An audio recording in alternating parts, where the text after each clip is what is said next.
story, one of the most famous story in the Bible is David and Goliath.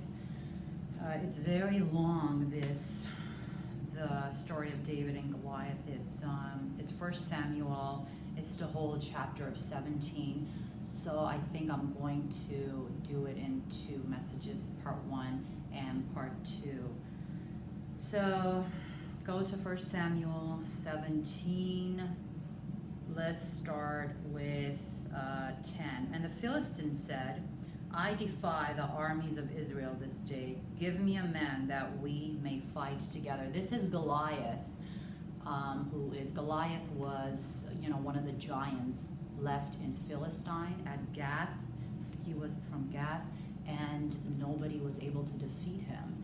And so he just wanted to defeat all the Israelites, so they were scared. During this time, it was the King Saul was the king in the eyes of all men of Israel, but he was not the king in the eyes of God, because God ripped off the kingdom from Saul and gave it to David, okay, who was 17 years old. So during this time, David was anointed as the king. In God's eyes, David was the king of Israel at that time.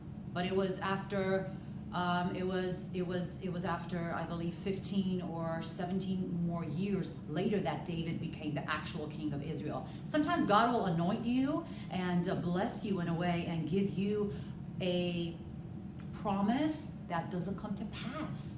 And you're saying, what's going on, God? What's going on? What's going on?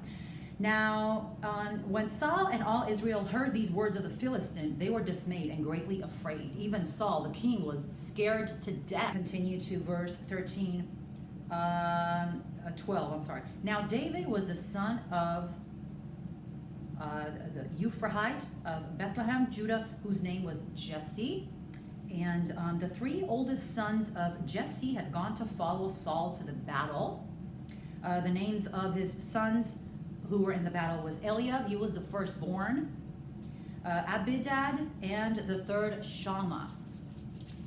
David was the youngest, and the 3 oldest followed Saul.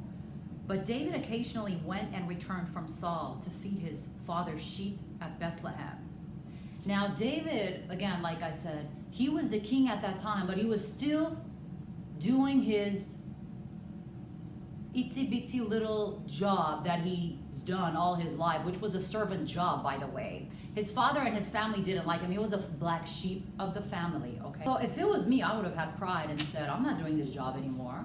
I don't want to do this job anymore. I'm done feeding the sheep, Father. I'm done. God has anointed me to be the king, okay? So why you expect me to, feed your sheep?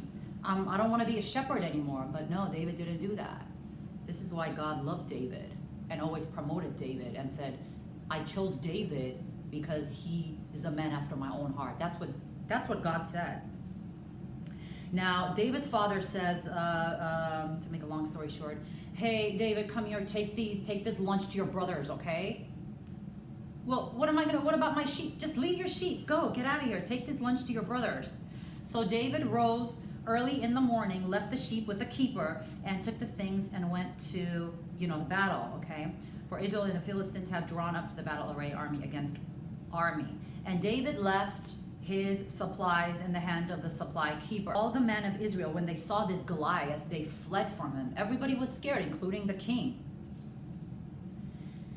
And so the men of Israel said, have you seen this man who has come up? Surely he has come up to defy Israel. And it shall be that the man who kills him, he's talking to David, the king will enrich him with great riches, will give him his daughter and give his father's house exemption from taxes. Ooh, David said. Then David spoke to the man who stood by him, saying, what shall be done for the man who kills this Philistine and takes away the reproach from Israel? For who is this uncircumcised Philistine that he should defy the armies of the living God? He didn't promote himself, even though he was a rather powerful little boy. He promoted God. He said, who is this Philistine that comes before my God?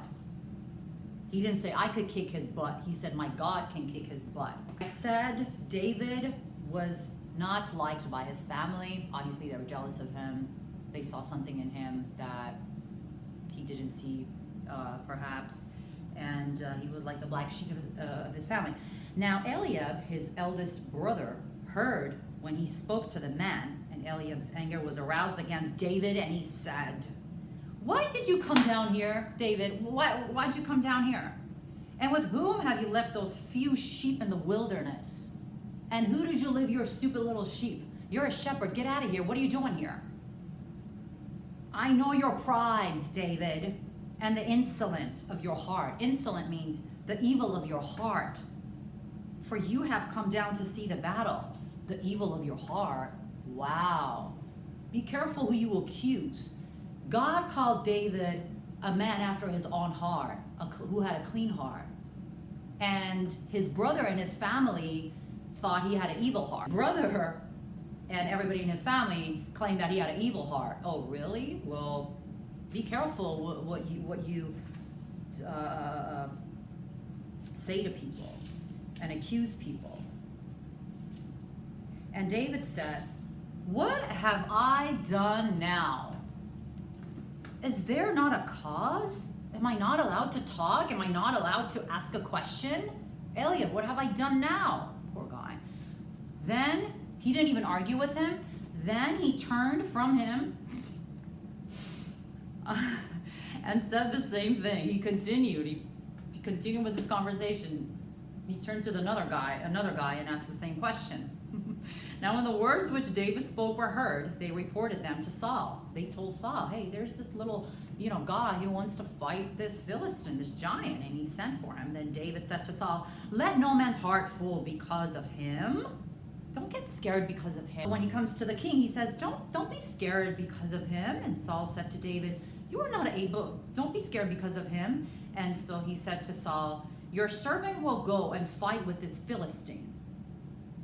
And Saul said to David, you are not able to go against this Philistine to fight with him. For you are youth and a man of war from his youth. And he is a man of war from his youth. You're just a little baby, for crying out loud. You can't fight this guy. You're so sweet, David, but I'm sorry, I'm not gonna allow you to kill yourself. This is like suicide. You're gonna die going before this guy.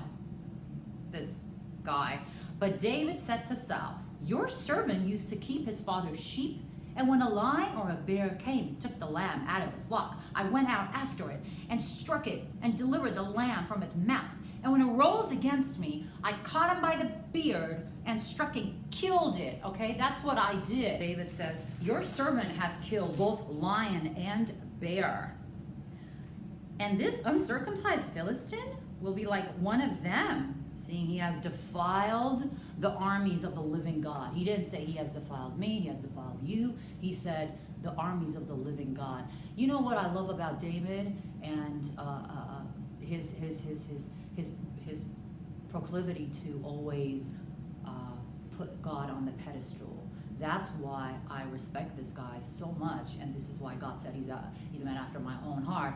David never promoted himself and put him on the pedestal. He in a way, he was like scared. He would always say, no, it's not me, it's my God. It's not me, it's my God. Ladies and gentlemen, learn from this man. Learn from David. Don't think that it's because of you that you have promotion. It's because of you that you're winning your battles. No, you are nobody. It's because of God. I'm sorry.